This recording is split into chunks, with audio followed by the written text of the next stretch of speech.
Closed doors, I'm a fool for your love.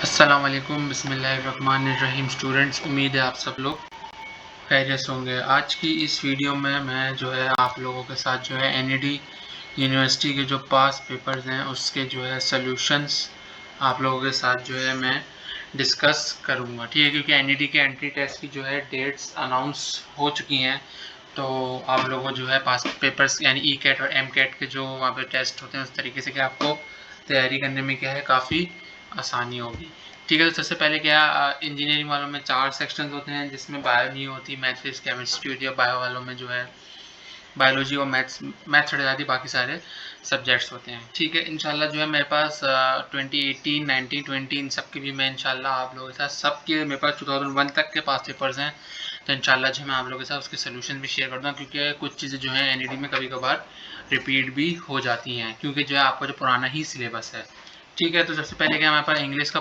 Portion आता है, तो उसमें क्या है आपको जो है ये डिफरेंट वर्ड्स दिए हुए हैं, इसका आपको क्या है मीनिंग्स बताने हैं। पहला जो हमारे पास वर्ड है वो क्या है, पहला है हमारे पास कॉन्सेंसस। तो इसका मेरे पास मतलब होता है जर्नल एग्रीमेंट, यानी कॉन्सेंसस का मतलब कि आपने किसी से क्या है कोई एग्रीमेंट किया हो। और फिर हमारे पास है कॉम्प्लेंट, फिर उसका हमारे पास मतलब है सबमिसिव। इंग्लिश जो है एनईडी के टेस्ट की एज कम्पेयर बाकी टेस्टों की क्या है मुश्किल आती है। फिर हमारे पास है दूसरा है सेंश्योर, इसका मेरे पास मतलब होता है चार्म, यानी क्या है अच्छे। फिर हमारे पास चौथा है डिविएट, इसका क्या मतलब है लोअर इन वैल्यू। फिर हमारे पास पांचवा आता है वो क्या है फैकल्टी, इसका मेरे पास मतलब होता है फैकल्टी का मेरे पास मतलब होता है फुलिशनेस, यानी कोई बेवकूफ़ इंसान, ठीक है। फिर मेरे पास है सिक्स आता है, सिक्स मेरे पास क्या है 4 है, इसका मेरे पास आंसर है ए रेट। फिर हमारे पास 7 क्या है प्रीकेरियस, इसका मेरे पास आंसर होता है अनसर्टेन, यानी इसका मीनिंग होता है अनसर्टेन। फिर मेरे पास नंबर 8 है कॉनसियोर, इसका मेरे पास मतलब आता है प्रिटेंडर। इसका मेरे पास जो है नाम नंबर 9 है वाइंडिंग, इसका मेरे पास मतलब आता है स्ट्रेच यानी खींचना। फिर यहाँ पर नंबर 10 है एक्यूट, इसका मेरे पास मतलब आता है स्पेशल, यानी कोई चीज़ स्पेशल होती है, ठीक है। फिर इसके बाद अच्छा, अब इसके बाद जो है आपको जो है कुछ सेंटेंसेस दिए हुए हैं जिसमें क्या है वर्ब वगैरह आगे पीछे प्लेसमेंट गलत है, तो आपको क्या है वर्ब वगैरह यानी सेंटेंस को क्या है करेक्ट करना है। जैसे इसमें जो है मेरे पास पहला ऑप्शन है, पहला बटन है पहला है Betty is buxom blue eyes as well as pleasant manner. इसमें आप देख रहे हैं कुछ चीज़ें जो है सेंटेंस सही तरीके नहीं है, हम सेंटेंस को फॉर्मेशन सही तरीके से करनी है। तो इसमें क्या है कुछ अननेसेसरी हैं, जैसे बीटी इज बॉसम, यानी इसमें वर्ब की फर्स्ट फॉर्म आ सकती, दोबारा फर्स्ट फॉर्म नहीं आ सकती, तो फिर क्या सेकंड फॉर्म आएगी। जैसे Betty is buxom blue eyed and pleasant as well as, यानी एज वेल एज का यहाँ पे क्या कोई सेंस नहीं बन रहा था, तो इसका मेरे पास करेक्ट आंसर है ऑप्शन सी, ये इसका करेक्ट आंसर है, ठीक है। फिर जो हम नंबर 12 देते थे use of radar as well as the two way radio make it possibility for the state troopers to intercept more speeders, तो इसका मेरे पास जो करेक्ट आंसर है इसका जो मेरे पास करेक्ट आंसर है वो है मेरे पास ऑप्शन बी, ठीक है। The people of the beside village have no doubt that they would all die. The people of the beside village had no doubt that the end was drawing near. जिसका ये मेरे पास क्या है correct answer ये है, ठीक है। फिर हम इसके नंबर बाकी एमसीक्यूज देखते हैं। Walking swiftly through the town a straight course might be kept, तो इसका मेरे पास जो है अगर मैं आपको 14 का सही आंसर बताऊं तो 14 का मेरे पास करेक्ट आंसर है option D. One of the favorite dinners is turkey leaf loaf. It provide a meal completely delicious and nutritious meal. जिसका मेरे पास आंसर करेक्ट आंसर है जो मेरे पास है इसमें है इसका आंसर ऑप्शन सी, इसका मेरे पास क्या है यहाँ पे करेक्ट आंसर है, ठीक है। ये आपको जो आइडेंटिफाई किस तरीके से करना है कि सेंटेंस में कोई ना कोई चीज़ या तो एक्स्ट्रा होगी और कोई चीज़ क्या है कभी मिसिंग भी होगी, ठीक है। फिर जो है मेरे पास यहाँ पे कॉम्प्रिहेंशन है, कॉम्प्रिहेंशन के आंसर्स भी इसमें सही मैंने मार्क किए हुए हैं, तो आप लोग जो है वो सारे देख लीजिएगा, क्योंकि कॉम्प्रिहेंशन तो हो जाता है, इन सब चीज़ों में स्टूडेंट्स को काफ़ी मुश्किल होती है, ठीक है। अच्छा, अब इसको मैं आपके साथ डिस्कस कर लेता हूँ।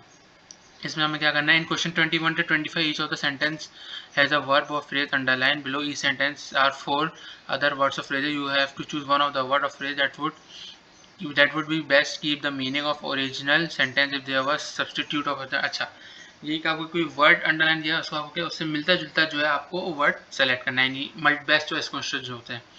पहला क्या है, sensation of a lump in one's throat arise for an increase flow of blood into the tissues of pharynx in larynx. तो लैरिक्स, ठीक है. सेंसेशन का मतलब ये आपको पता चल रहा है किस तरीके से क्या है, फीलिंग, यानी अनप्लेजेंटनेस नहीं हो सकता, डिजीज नहीं हो सकता.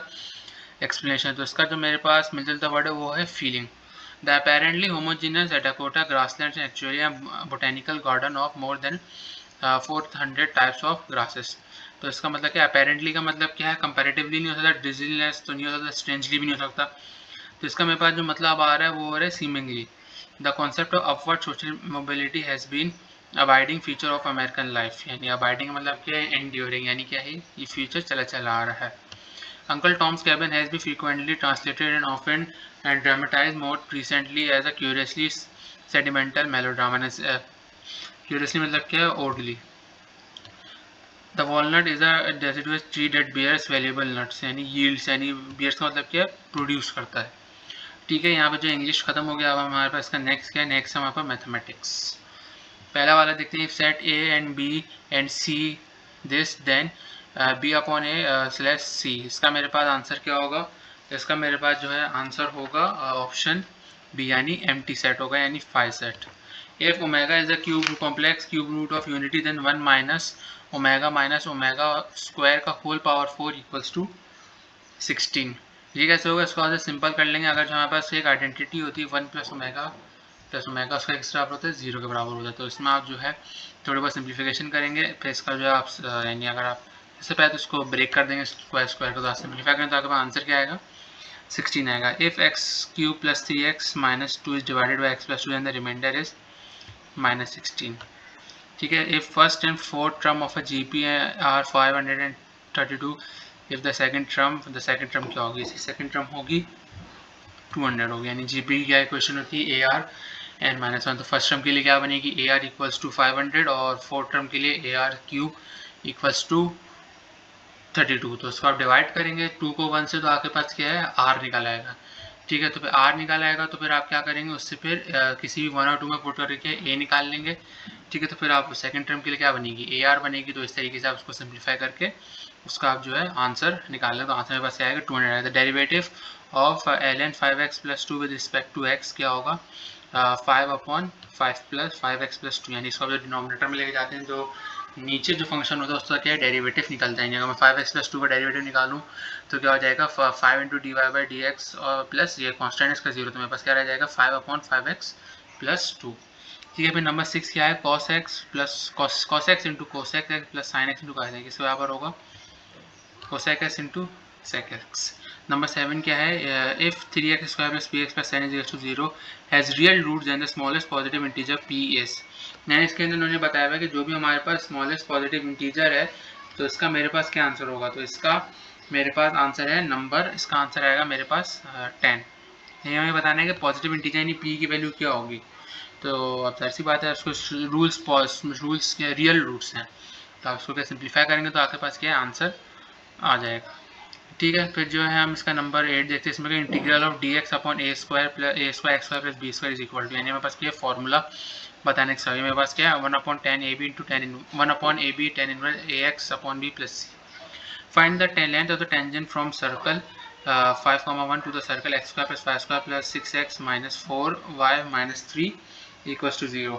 तो इसका मेरे पास आंसर आएगा 7. सर्कल की क्वेश्चन क्या होती है, x square plus y square plus x minus y plus c equals to 2x plus 2y minus plus c equals to 0. तो वेट करेंगे तो आपके पास यहाँ पर जो मेरे पास 7 आ जाएगी. Find the gradient of the curve y is 36 upon 2x minus 5 का whole square at the point 3,4. तो उसका मेरे पास आंसर आएगा माइनस 144.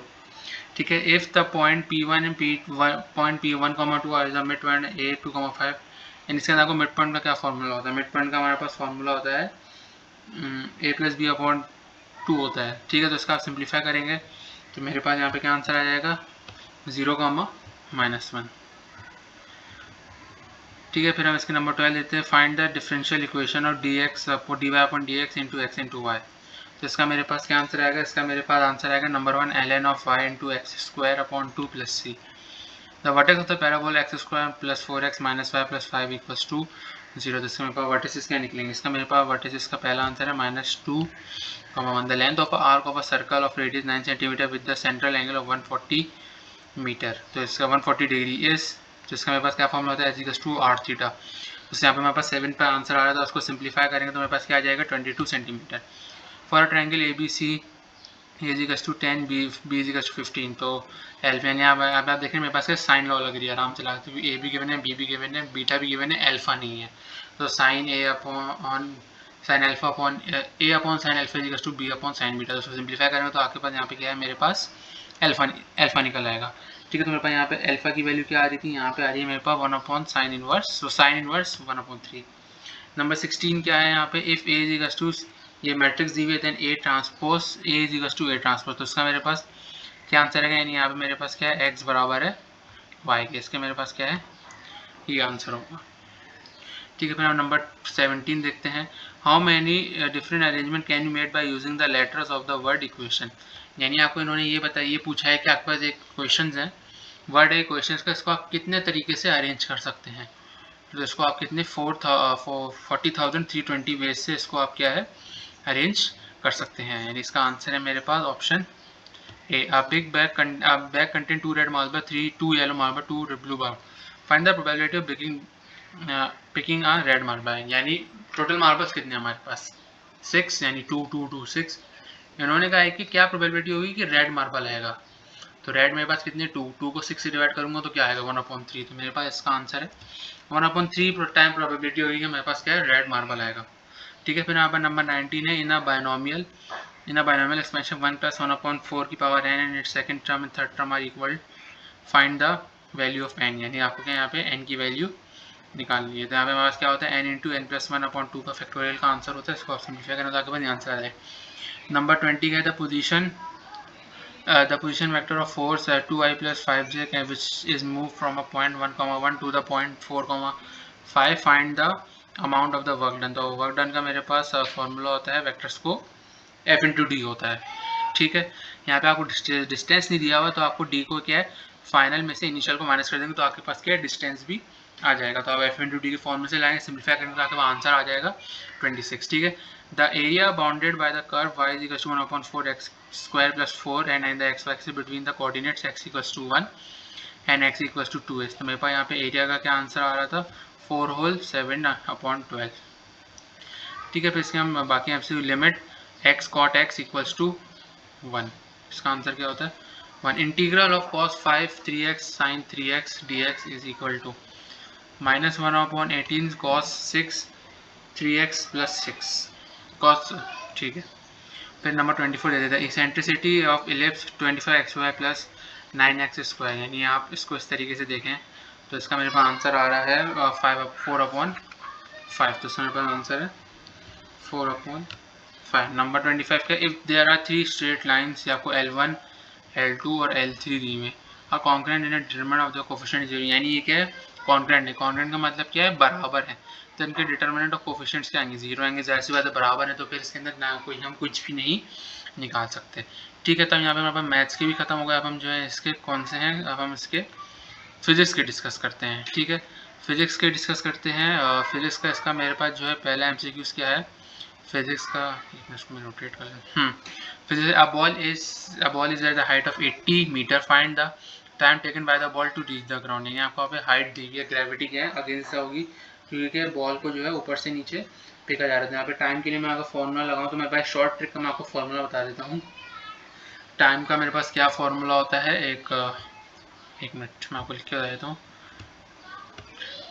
T इक्वल टू, या आपकी शॉर्ट ट्रिक का फॉर्मूला 2h/g। तो इसके अंदर आप जब वैल्यूज रखेंगे, अच्छा अब यहाँ पे ग्रेविटी पॉजिटिव आएगी, ताकि आप फर्स्ट आंसर क्या आएगा 4 सेकंड आएगा। या आपके पास शॉर्ट ट्रिक का मैंने फॉर्मूला बता दिया। ठीक है, डायरेक्ट फॉर्मूला रखेंगे, कैलकुलेटर से निकलेगा, आंसर आ जाएगा। जेम्स चैडविक ने क्या neutron discover, sound waves are always sound waves क्या होती हैं, लॉन्गिट्यूडनल होती हैं। Device which convert AC into DC, ये क्या कहलाता है, रेक्टिफायर कहलाता है। एम्पलीफायर DC को AC में करता है।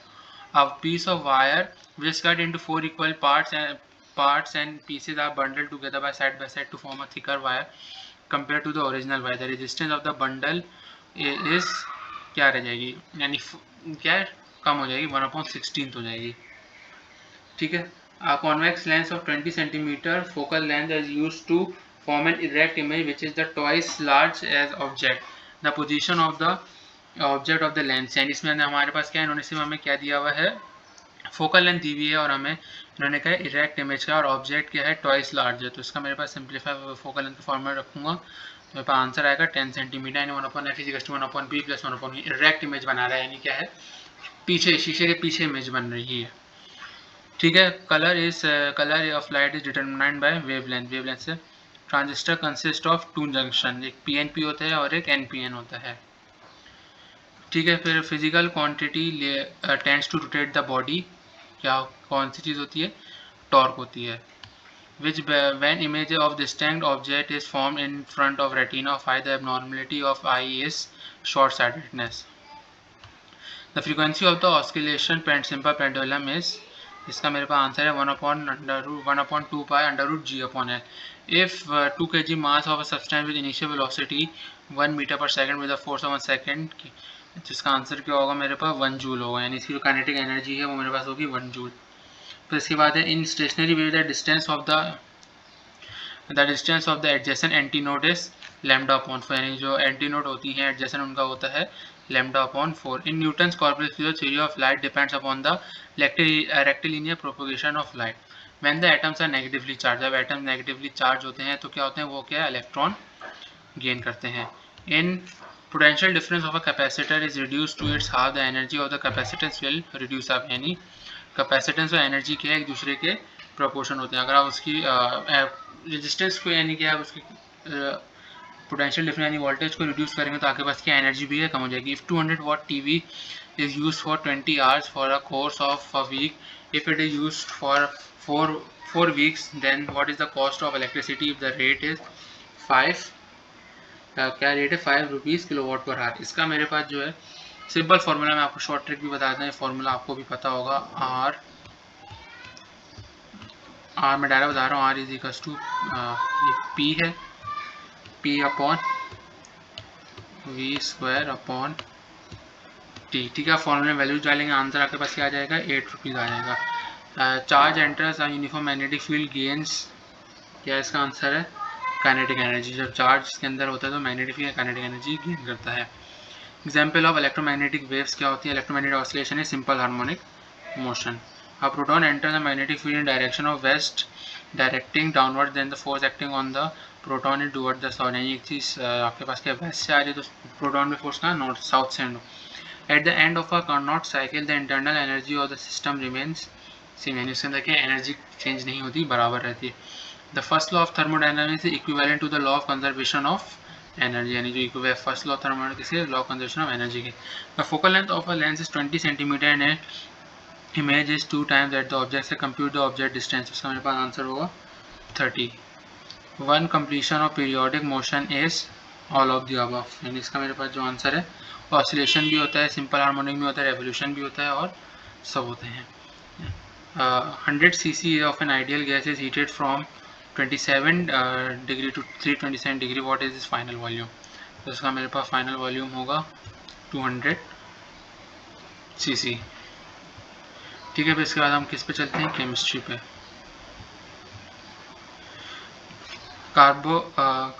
Carbon hydrate contains functional group, कौन से होते हैं, जिसमें ऑल ऑफ दीज होते हैं, पॉलीहाइड्रोक्साइड कीटोन्स, पॉलीहाइड्रोक्साइड एल्डोन्स, पॉलीहाइड्रोक्साइड, ये सारी चीज़ें। ठीक है। फिर जो है इसके बाद 5 ml of 1 molar NaOH and amount of the ONH present इसके अंदर मेरे पास जो अमाउंट होगी वो होगी 0.2 gram. Ionic solution of KBr has osmotic pressure because, क्यों, क्योंकि वो क्या है, डबल देन KBr होता है।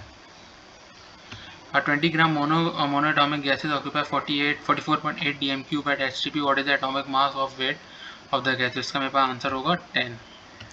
If 1 mole of ethyl alcohol requires 3 mole of oxygen, then how much oxygen requires for 56 gram of ethane? तो इसका मेरे पास आंसर है 81.84 ग्राम ऑफ O2। यानी इस तरीके से क्या आपके पास क्या है, वो एक स्टिचोमेट्री का न्यूमेरिकल उस तरीके से क्या है आपको जो है sorry -42 Fahrenheit is equal to dash degree centigrade. तो इसका मेरे पास आंसर है -41.14 डिग्री सेंटीग्रेड। ठीक है, फ़ारेनहाइट का फॉर्मूला क्या होता है 9/5 into F-32।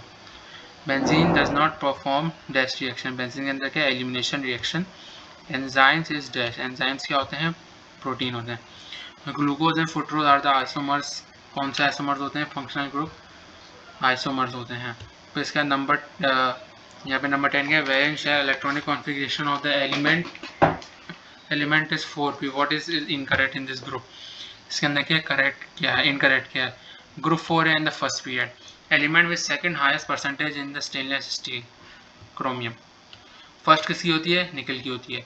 Formula of potassium पर मैग्नेट K2MnO4, पोटेशियम मैग्नेट अगर पर मैग्नेट होता तो KMnO4 होता है, इसमें से क्या पोटेशियम मैग्नेट है तो इसका K2MnO4। ठीक है, इसके बाद क्या है respective name of NO3 -1 NO2 -1 N3। तो इसका क्या है जो यहाँ पर जो यहाँ पर 3 होता है उसको नाइट्रेट बोलते हैं, जो -2 होता है उसको नाइट्राइड बोलते हैं, और जो -1 होता है N3 यानी नाइट्रेट बोलते हैं। The total number of sigma bonds in benzene, benzene के सिग्मा बॉन्ड कितने होते हैं 12 होते हैं। Carbohydrates are mainly composed of dash, carbohydrate क्या होता है carbon oxygen hydrogen. Protein is a dash, catalyst भी नहीं एंजाइम भी नहीं है कार्बोहाइड्रेट्स भी नहीं, तो नन ऑफ दिस इसका आंसर है। फिर इसके बाद क्या है which of the following is a wrong electronic configuration, आप खुद भी देख सकते हैं इसके साथ क्या है ऑप्शन सी रॉन्ग है, क्योंकि इसके अंदर क्या है जेड शेल, कोई भी शेल क्या है सब शेल्स कभी भी खाली नहीं होते, तो ये 2 है, या तो आप इसको जो है इसको 1 देते, ऐसे नहीं कर सकते थे। ठीक है, रॉन्ग है। For exothermic reaction the enthalpy of the reactants, exothermic reactions के लिए एंथैल्पी क्या होती है हमारे पास एंथैल्पी होती है ग्रेटर देन द प्रोडक्ट। इसका आंसर ऑप्शन ए है। 54 degree centigrade and 180 atmosphere pressure is equal to 327 kelvin और 17.6 psi। Which of the following involve strength of attraction between the molecules, condensation, freezing, distillation, all of these। Number of secondary hydrogen in 2,3 dimethyl butane is none of these। Non polar solvent कौन सा होता है SN2 reaction होता है। C5H10 is a molecule formula of किसका है pentane का भी है और साइक्लोपेंटेन का भी है। फिर इसके बाद क्या था property depends upon the number of solids particles in the solution, extensive property. ठीक है, फिर इसके बाद जो है हमारे पास क्या है long chain of carboxylic acid is called, कौन सा होता है मेरे पास फैटी एसिड होता है। ठीक है, हमारे पास केमिस्ट्री खत्म, अब मैं बायोलॉजी की जो सिर्फ आपको MCQs मार्क करके देता हूँ, क्योंकि बायोलॉजी मेरा सब्जेक्ट है नहीं, मैंने इसके क्या आप लोगों को MCQs बता देता हूँ कि कौन सा करेक्ट आंसर है। कोई अगर इसमें से मिस्टेक हो तो आप मुझसे पूछ लीजिएगा, मैं आपको बता दूंगा। ठीक है, तो नंबर 1 का जो है मेरे पास आंसर क्या है, नंबर 1 का मेरे पास है ऑप्शन बी। नंबर 2 का क्या है यहाँ पे, नंबर 2 का है मेरे पास सी। नंबर 3 का क्या है यहाँ पे, नंबर 3 का है मेरे पास ए। इन्होंने जो यहाँ पे चैप्टर्स ही मार्क कर दिए, ये आपको क्या है काफ़ी इससे आसानी हो जाएगी। ठीक है, फिर यहाँ पे जो है नंबर 4 डिस्कस कर लेते हैं। नंबर 4 का है, एक मिनट इसको रोटेट कर लूँ ज़रा। नंबर 4 का जो है यहाँ पे मेरे पास है ऑप्शन ए, ये वो जो है यहाँ पर ही होगा, ये रहा नंबर 4 का है मेरे पास यहाँ पे ऑप्शन ए। ठीक है, मैंने इसको मार्क कर दिया, आप लोग देख लीजिएगा। ठीक है, फिर जो है मैं नंबर 5 पे आता हूँ। नंबर 5 का है यहाँ पे मेरे पास option B is the right answer. Number 6 का क्या है यहाँ पे सी। नंबर 7 का क्या है यहाँ पे बी। नंबर 8 का क्या है यहाँ पे ए। नंबर 9 का क्या है यहाँ पे option A is the correct answer. Number 10 का क्या है यहाँ पे ए। नंबर 11 का क्या है यहाँ पे डी करेक्ट है, और नंबर 12 का क्या है यहाँ पे ए करेक्ट है। नंबर 12 का ए करेक्ट है, और नंबर 13 का भी जो है मेरे पास ए करेक्ट है, इसी करेक्ट आंसर। नंबर 14 का डी। नंबर 15 का क्या है स्टेशनरी फेज। फिर हम आते हैं नंबर 16 पे। नंबर 16 का मेरे पास क्या है, सी इज दी करेक्ट आंसर। और नंबर 17 का मेरे पास क्या है, ऑप्शन ए। ठीक है, फिर हम नंबर 18 का मेरे पास है सी, नंबर 18 सी।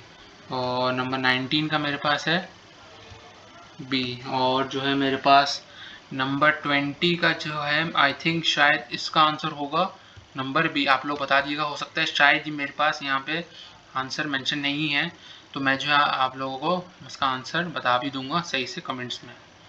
ठीक है, फिर हम जो है नंबर 21 डिस्कस करते हैं। नंबर 21 का मेरे पास आंसर क्या है, डी। नंबर 22 का डी। नंबर 23 का मेरे पास क्या है, बी, गोल्गी कॉम्प्लेक्स। नंबर 24 का मेरे पास क्या है, नंबर 24 का भी बी है। और नंबर 25 का मेरे पास क्या है, बी है।